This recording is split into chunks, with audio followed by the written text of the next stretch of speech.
बिस्मिल्लाहिर्रहमानिर्रहीम। अस्सलाम वालेकुम नाज़रीन, मैं हूँ महरीन सब्तैन और देख रहे हैं आप मेरा यूट्यूब चैनल। नाज़रीन, एक जो स्टोरी आज मैं आपके साथ शेयर करने जा रही हूँ, क्योंकि अपने चैनल पे मेरी ये ख्वाहिश है कि मैं आप लोग को कुछ अवेयरनेस दूँ, आप लोग को कुछ हक़ाइक़ सामने लेकर आऊँ, हमारे माशरे में जो कुछ हो रहा है उसके लिए आपको तैयार करूँ, क्योंकि बहुत सी चीज़ें जब हो जाती हैं तो पता लगता है कि ये सब कुछ भी हो सकता है। आपकी आंखों के नीचे आपके बच्चे क्या कुछ कर रहे होते हैं, आपके घर के अंदर न जाने कौन-कौन सी कहानियाँ जन्म ले रही होती हैं और हम कोताही की वजह से, गफ़लत की वजह से मार खा जाते हैं। तो शायद मेरी ये कहानियाँ जो हैं आप लोगों के लिए आगाही की वजह बने। आज जो स्टोरी मैं आपके साथ शेयर करने जा रही हूँ, ये स्टोरी मेरे साथ शेयर की, मैं तस्वीर भी इनकी लगा दूँगी। अब इस स्टोरी की जो ऑथेंटिसिटी है उसे मैंने चेक करने की कोशिश की है। अभी इसमें किसी हद तक कामयाबी हासिल हुई है, लेकिन फिर भी ये कहानी ऐसी है जो आपके लिए काफ़ी मालूमात रखती है। यहाँ पर इस वक़्त पाकिस्तान के अंदर ये चीज़ बहुत ज़्यादा हो रही है। रहीम परदेसी आपको मालूम होगा, अगर लोग जो जानते हैं, जो व्लॉगिंग चैनल्स देखते हैं, उनकी वाइफ़ का एक केस आया था सामने और उस केस में उनकी डिलीवरी का केस था जब वो यहाँ पाकिस्तान आई और बहरिया टाउन में उन्होंने अपनी डिलीवरी करवाई और उस मामले में जब उनकी डिलीवरी हो गई उसके बाद उनकी कुछ ही दिनों के बाद तबीयत बहुत ख़राब रहना शुरू हो गई। जब उनकी तबीयत बहुत ख़राब रहना शुरू हुई तो उन्होंने जाके जब डॉक्टर को चेक कराया, अल्ट्रासाउंड हुआ तो पता लगा कि उनके जिस्म में एक रुई का टुकड़ा जो है वो रह गया था, जिसकी वजह से शदीद इन्फेक्शन जो है वो फैल गई थी। उसके बाद उसका ट्रीटमेंट हुआ, लेकिन उन्होंने फिर डॉक्टर के हवाले से बहुत सी बातें ऐसी बताई जो आजकल बड़ी एक नॉर्मल प्रैक्टिस है उसकी तरफ इशारा करती हैं। और इस बात का इकरार जो है फौजिया खटक नामी ये डॉक्टर है, उन्होंने गायनेकोलॉजी के पेशे में जो एक बड़ा ही ख़तरनाक किस्म का काम किया जा रहा है वो बताया है। और मेरा मकसद है आपको ये बताना, ताकि आप ख़वातीन तक भी ये मैसेज जो है इसको फॉरवर्ड करें, जितने भी शादीशुदा जोड़े हैं उनको फॉरवर्ड करें, उनको ये पता हो कि आजकल क्या प्रैक्टिस हो रही है। उन्हें मालूम होना चाहिए कि उन्होंने किस तरह से लोगों को बताना है कि हमें ये ट्रीटमेंट नहीं, ये कराना है और ऐसे नहीं, ऐसे जाना है। यहाँ पर रहीम परदेसी की जो वाइफ है उन्होंने भी ये बताया कि मैं शुरू में मुझे बड़ा फोर्स किया गया कि मैं किसी भी तरह से सी सेक्शन की तरफ, ऑपरेशन की तरफ चली जाऊँ, लेकिन चूँकि वो खुद भी डॉक्टर थी, उन्होंने कहा कि मैं मुसलसल अपने आप को ऑब्जर्व भी करती रही और मैं उनकी बातों में नहीं आई और फाइनली उनका जो है नॉर्मल डिलीवरी होती है। नहीं, नॉर्मल नहीं बल्कि उनका सी सेक्शन होता है, कुछ कॉम्प्लिकेशंस हो जाती हैं व्हाट्सोएवर। ये तमाम मामलात हो जाते हैं, लेकिन इनसे हमने सीखा कुछ नहीं। यहाँ पर फौजिया खटक नामी एक डॉक्टर है और उन्होंने कुछ चीज़ें शेयर की हैं जो मैं आपके साथ शेयर कर रही हूँ, ताकि आप ज़रूर मुहतात हो जाएं। वो कहती हैं कि मैं पेशे के एतबार से एक गायनेकोलॉजिस्ट डॉक्टर हूँ और तालीम पूरी होने के बाद वो कहती हैं कि मैंने एक मिलिट्री के सरकारी अस्पताल में नौकरी शुरू की। अब चूँकि वो मिलिट्री का हॉस्पिटल था तो वहाँ का निज़ाम जो है वो काफ़ी बेहतर था। निज़ाम के साथ-साथ वहाँ पर मरीज़ों की देखभाल जो है वो भी बहुत बेहतर होती थी और कुछ ज़ाती मसाइल के बायस वो कहती हैं कि उन्हें नौकरी छोड़नी पड़ी। उसके बाद वो कहती हैं कि मैं यूके चली गई और वहाँ मैंने एक प्राइवेट इदारे में काम शुरू किया, जो जदीद सहूलियात से आरास्ता था। वो कहती हैं कि मैंने इस इदारे में बहुत कम वक़्त गुज़ारा, उसके बाद मैं पाकिस्तान वापस आ गई। पाकिस्तान वापस आने के बाद वो कहती हैं कि कराची के एक प्राइवेट हॉस्पिटल में मैं काम करती हूँ और यहाँ अभी मुझे चंद दिन ही हुए थे कि मैनेजमेंट की जानिब से, आप बड़े गौर से सुनिएगा, वो कहती हैं कि मैनेजमेंट की जानिब से हमें फ़ोर्स किया जाने लगा। हमें फ़ोर्स किया जाने लगा कि उनकी मर्ज़ी की अद्वियात जो है प्रेग्नेंट ख़वातीन को लिख कर दी जाएँ। एक तो ये चीज़ बहुत कॉमन प्रैक्टिस है, बहुत से डॉक्टर्स 90% डॉक्टर्स मैं आपको बताऊं कि जब आप उनके पास जाते हैं तो वो आपको नुस्खे पर जो दवाइयाँ लिख कर देते हैं उसके पीछे उनका कमीशन होता है। कमीशन कुछ ऐसा होता है कि बहुत से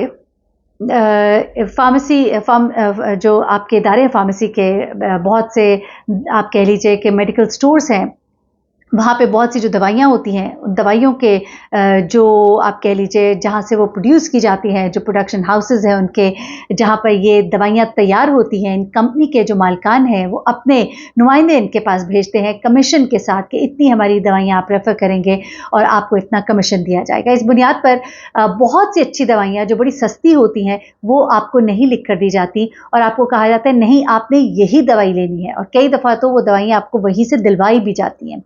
ये सब तो बड़ा ही कॉमन प्रैक्टिस है, लेकिन अब एक और काम जो बड़ा खतरनाक हो रहा है जिसकी तरफ उन्होंने इशारा किया, प्रेग्नेंट खवातीन जो है उनको ऐसी दवाइयाँ लिख कर दी जाए, ये इन्हें फोर्स किया जाता था जिनकी वजह से ग्रोथ ज़्यादा हो।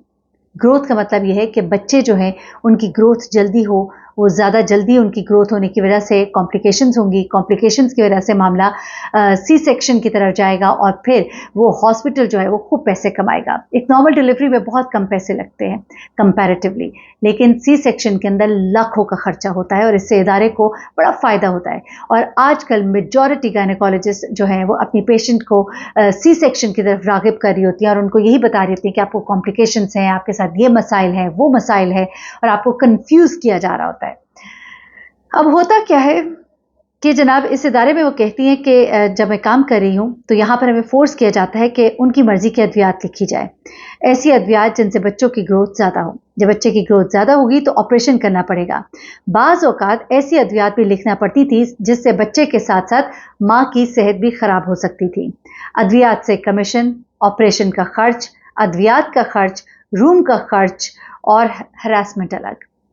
वो कहती है कि मरीज के पास पैसे ना हो तो इलाज नहीं किया जाता, चाहे मरीज मर ही क्यों ना जाए। फिर वो कहती है कि जब इन चीज़ों का हिसाब लगाया तो समझ में आया कि ये तो पूरा एक धंधा है।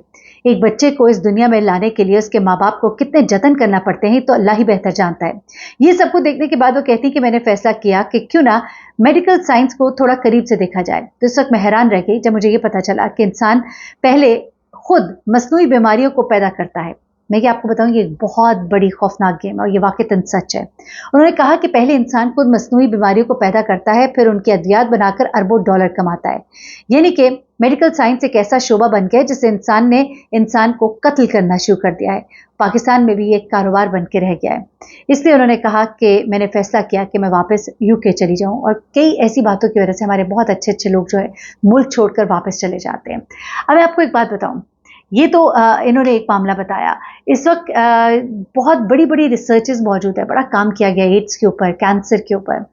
ये नाकाबिले तस्खीर नहीं है, ये नाकाबिले इलाज नहीं है बीमारियां। ये ऐसी बीमारियां नहीं है जिनको तस्खीर नहीं किया जा सकता, जिन्हें ठीक नहीं किया जा सकता, लेकिन वो चाहते नहीं है। ये बड़ी बड़ी कंपनियां, ये बहुत बड़ा माफिया, बहुत बड़ा डॉन है, ये चाहता नहीं है, क्योंकि अगर आम दवाइयों से बहुत सादी और सस्ते तरीके से आपका इलाज हो जाएगा तो इनको पैसे कौन देगा। आप जरा जाके देखिए कैंसर के हॉस्पिटल्स में, यहाँ पर एक एक टीका जो है वो कई लाखों का है, 4-4, 5-5 लाख के टीके हैं, और एक टीका महीने में 4-4 बार लगाना होता है। ये गरीब कैसे जिए, कैसे जिंदा रहे, और फिर इनका धंधा कैसे चले। ये बड़ा ही मकरूह धंधा है। इस वक्त इससे ज्यादा एक और गेम जो है वो हॉस्पिटल के अंदर बच्चों के अगवा होने, बच्चों के चेंज होने के मामला आते हैं। जो बड़े अच्छे हॉस्पिटल्स हैं उन्होंने तो बाकायदा तौर पर अटेंडेंट्स और नर्सेस साथ रखी हैं, एक एक चीज़ को कंफर्म करती हैं, ब्लड टेस्ट करके उसके रिकॉर्ड्स रख के आपके हवाले बच्चा किया जाता है। लेकिन लोग इतने परेशान होना शुरू हो गए हैं कि डिलीवरी के बाद माएँ जो होती हैं वो तो ज़ाहिर सी बात है लेबर रूम में होती हैं या अपने जहाँ पे उनको रखा जाता है वहाँ पे होती हैं, लेकिन अब उनके रिश्तेदार जो हैं बार बार जा के वहाँ पे बच्चों को नर्सरीज में चेक करते हैं कि आया उनका बच्चा वहीं पर है। अच्छा, अच्छे हॉस्पिटल्स में बच्चों के हाथ के ऊपर बाकायदा निशान लगा दिए जाते हैं, उनके ऊपर बाकायदा बैंड्स लगे होते हैं, लेकिन उसके बावजूद हमने देखा कि ऐसे वाक़यात हैं कि बच्चों को अगवा कर लिया जाता है। बहुत ही खौफनाक चीज़ें हैं जो हमारे इर्द गिर्द हो रही हैं, और इन चीज़ों को देखना और समझना है। इस मालूमात को आगे पहुंचाइए ताकि आपको पता हो कि आपके साथ हो क्या रहा है। अपना बहुत ख्याल रखिएगा, दुआ में याद रखिएगा। अल्लाह हाफ़िज़।